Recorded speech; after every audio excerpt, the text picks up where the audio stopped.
안녕하세요. 자원성입니다.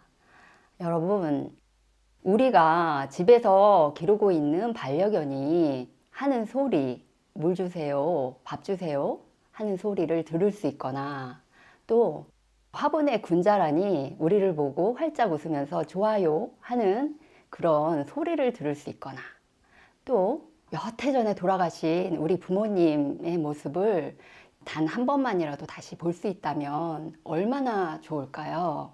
오늘 제 8장 무소견의 장에서는 우리가 그렇게 될 수 있는 가능성을 엿볼 수 있습니다. 자, 시작하겠습니다. 어떤 것이 보는 바가 없는 것입니까? 만약 남자나 여자 및 일체 색상을 보되 그 가운데 사랑함과 미워함을 일으키지 아니하여 보지 못함과 같은 것이 곧 보는 바가 없는 것이니라. 남자나 여자나 일체 색상을 이제 볼 때에 아주 사랑하거나 또 죽도록 미워하거나 하는 그런 양단의 그 마음에 빠져버리지 않고 적당히 사랑하고 적당히 미워하고, 그리고 드디어는 중도의 마음에 들어서 그때 보지 못함과 같이 되어버리는 것, 그게 바로 곧 보는 바가 없는 것입니다. 그렇다고 해서 우리가 나무 토막 같은 그런 목석이 되라는 것은 또 아니에요.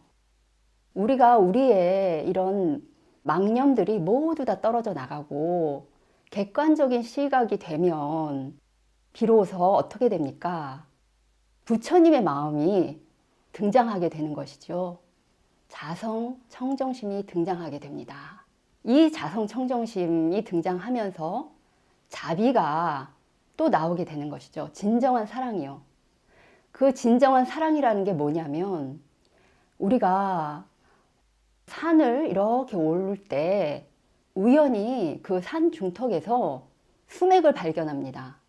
그래서 막 파봐요. 그러면 거기서 물줄기가 솟구치죠. 수맥을 파냈으니까 물줄기가 보통의 물줄기가 아니잖아요. 끊임없이 쏟아져 나오는 그런 물줄기를 발견할 수 있는 것입니다. 우리의 그런 부처님의 사랑은, 자비는 바로 그런 것입니다. 수맥에서 끓어오르는 물처럼 그렇게 무한한 것이죠. 그리고 우리가 사막을 횡단할 때 오아시스를 만나게 되면 그때 너무나 목말라 있는 우리에게 그 오아시스는 정말 단 물을 우리에게 주게 되죠. 그런 것처럼 이 부처님의 그런 자비는 그 사람한테, 대상에게 가장 적절하게, 그리고 꼭 필요한 곳에 그렇게 주게 되는 것이죠. 그러니까 여러분들, 우리의 그 표면적인 사랑과 미움에 우리가 그렇게 집착하고 매달릴 필요가 없겠죠. 네. 일체 색상을 대할 때는 곧 본다고 하니 일체 색상을 대하지 않을 때도 또한 본다고 할 수 있겠습니까? 했더니 보느니라 합니다. 일체 색상이라는 것은 뒤에 물건이라고도 나오거든요. 그러니까 우리가 보는 대상을 의미하는 것입니다. 여기서 본다고 하는 것은 이 자성으로 본다고 하는 것을 의미합니다. 그러니까 육안으로 보는 게 아니라 자성으로 보는데, 자성으로 볼 때에는 일체 색상을 대할 때뿐만 아니라 대하지 않을 때도 볼 수 있습니다. 육안이 아니거든요. 그리고 이 일체 색상이라는 것은 어떤 거냐면은, 우리가 이런 컵이나 이런 물체가 어떻게 이루어지냐면은 영이 물질화된 것이죠. 이런 물체는요. 그래서 어떤 생명체나 어떤 물건은 영 플러스 영이 물질화된 그것, 물체, 이렇게 결합되어 있습니다. 그래서 우리 자성 청정심으로 볼 때는 물건이 없더라도 그 본체를, 그 영을 그대로 다 보게 되는 거죠. 그리고 물건이 있을 때도 역시 마찬가지로 볼 수 있는 것이고요. 그래서 다 볼 수 있는 것이 됩니다.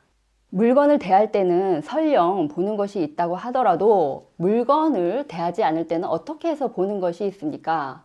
더 부연 설명을 하고 있습니다. 지금 내가 본다고 하는 것은 물건을 대하거나 물건을 대하지 않거나를 논하지 않는다. 왜냐하면 본다고 하는 그 성품은 영원한 까닭에 물건이 있을 때도 보고 물건이 없을 때도 또한 보는 것이다. 여기서 영원한 성품이 자성 청정심이죠. 그런 까닭에 물건에는 본래 스스로 가고옴이 있으나 본다는 성품에는 가고옴이 없음을 알지니 다른 모든 감각기관도 또한 이와 같으니라. 이 물건은 있다가 없다가 하죠. 그러니까 이 몸을 갖고 태어났다가 죽었다가 또 이런 가고옴이 있잖아요. 근데 이 본다는 성품이라는 것은 가고옴이 없습니다. 여기서 간단이 없고 생멸이 없다라고 하는데요. 간단은 이제 잠시라도 끊어짐이 없고 그리고 생겨났다가 멸했다가 하는 것이 없는 게 자성청정심의 성품입니다. 그리고 다른 모든 감각기관도 이와 같으니라 했습니다. 그러니까 보는 성질 말고 듣는 성질, 그러니까 안, 이, 비, 설, 신, 의가 모두가 이런 자성의 성품을 가지고 있습니다. 그래서 우리가 중도에 들어가면 이런 육군의 모든 활동이 진여 대용이 되는 것이죠. 진여의 큰 활용이 될 수 있는 것이죠. 그러니까 이 안이비 설신의가 진여 차원에서 활용되는 것입니다. 그리고 바로 물건을 볼 때 보는 가운데 물건이 있습니까? 또 물었습니다. 보는 가운데 물건이 서지 못하느니라. 여기서 바로 물건을 볼 때라고 했는데 바로 물건을 본다는 건 정견으로 보는 거죠. 그리고 자성 청정심으로 보는 것이고 또 영으로 보는 것입니다. 그랬을 때 그 보는 가운데에서 어떤 물건이 있습니까? 라고 물었습니다. 그랬더니 보는 가운데 물건이 서지 못하느니라 했습니다. 아까 제가 말씀드렸듯이 이 물건이라는 것은 영과 영이 물질화된 그것이 함께 결합이 되어서 그렇게 이루어진 것이거든요. 그러니까 바로 볼 때에는 영이 물질화된 부분이 서지 못하는 것이죠. 그러니까 이 영이 물질화된 부분이라는 것은 우리의 망심이 붙어서 약간 왜곡된 모습, 그런 것이 자성 청정심에서 봤을 때는 주인 역할을 할 수 없다는 것이죠. 서지 못하고 내세워지지를 못한다는 그런 의미입니다. 그러니까 물질화된 그 부분이 그 대상의 주인이라고는 말할 수 없죠. 영이 그것의 본체이고요. 그러니까 우리가 자성 청정심이라는 거는 우주와 하나 된 그런 영으로 그 물건의 그 영을 보는 것입니다. 좀 어려운 게 느껴질 수도 있을 것 같은데요. 우리가 이제 집에서 키우고 있는 이제 강아지를 한번 봅시다. 이제 강아지를 보면 우리가 육안으로 봤을 때는 그 강아지 그 모습만 보이잖아요. 근데 우리가 이 자성 청정심이 나와서 그 강아지를 다시 한번 보면 어떻게 될까요? 그 강아지의 영을 보게 되는 거예요. 본래 영, 그러니까 우주와 하나 된 그 영을 보게 되는 거예요. 그래서 그 강아지 몸이 그 강아지의 실체라고는 우리가 볼 수가 없는 거예요. 그러니까 그 강아지가 다음 생에는 고양이도 될 수 있고 돼지도 될 수 있고 이런 거거든요. 그러니까 강아지는 그 영이 그 강아지의 본체가 되는 것이죠. 예. 그래서 그 강아지라는 그것을 강아지라고 딱 우리가 얘기해서는 안 되는 것이죠. 예. 그리고 이제 바로 물건이 없음을 볼 때 보는 가운데 물건 없음이 있습니까? 했어요. 근데 보는 가운데는 물건 없는 것도 서지 못하느니라 또 이런 참 난해한 또 얘기가 나오는데 이제 바로 물건 없음을 볼 때라는 건 뭐냐면 물건 없다라는 거는 영을 볼 때를 의미하는 거예요.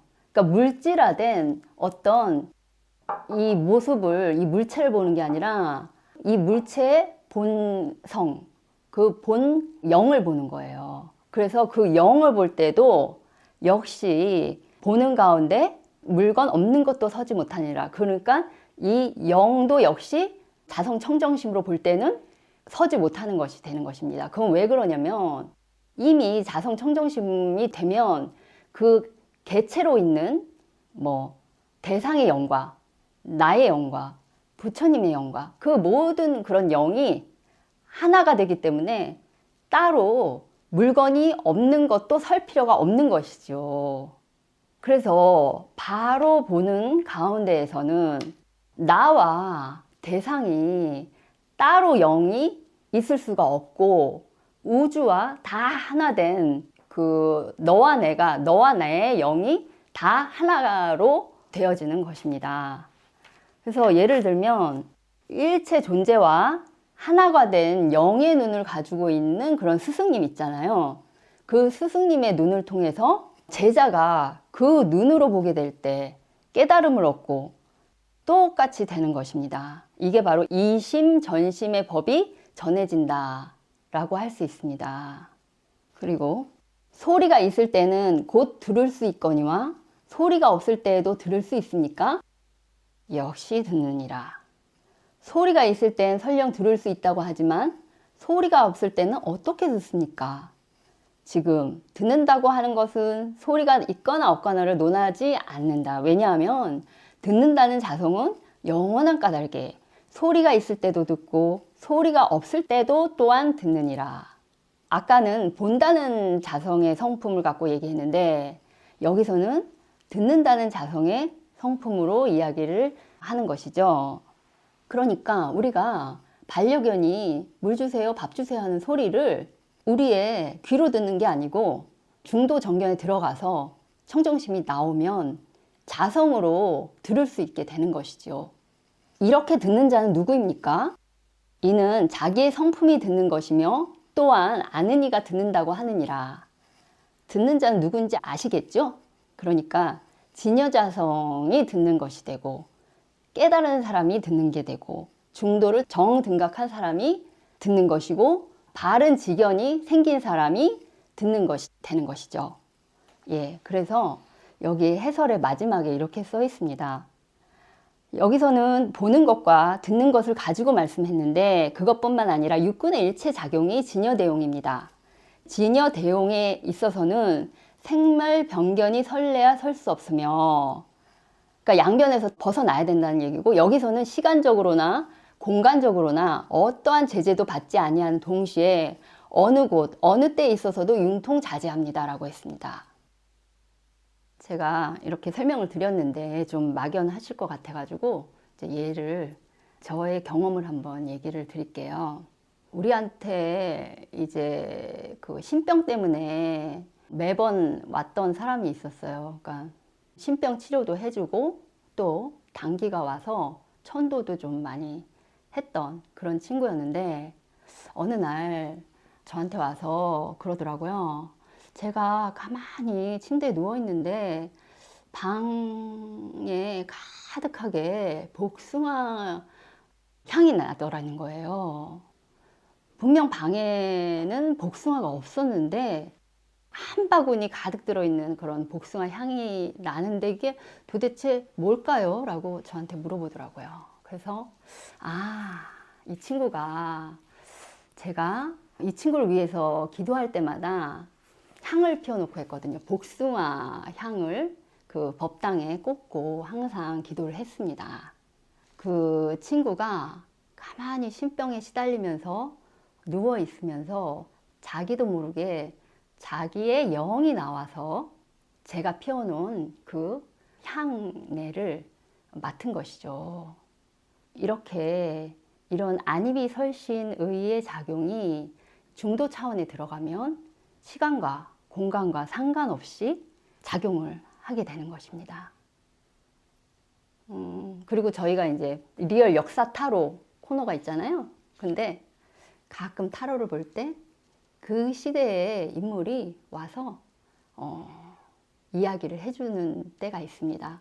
그리고 그 모습을 보여줄 때도 있고요. 그것도 역시 요런 안이비설신의 중도 차원의 안이비설신의의 작용이라고 볼 수 있겠습니다. 그리고 반야심경의 무안이비설신의 무색성향 미초법, 이것 역시 오늘 이 이야기와 일맥상통하는 것인데, 여기에서 무라는 것은 없는 게 아니라 영으로 본다라는 것을 의미하는 이야기입니다. 그러니까 그 친구가 무비로 무향을 맡은 셈인 것이죠. 예. 오늘은 여기까지 하겠습니다. 예, 감사합니다.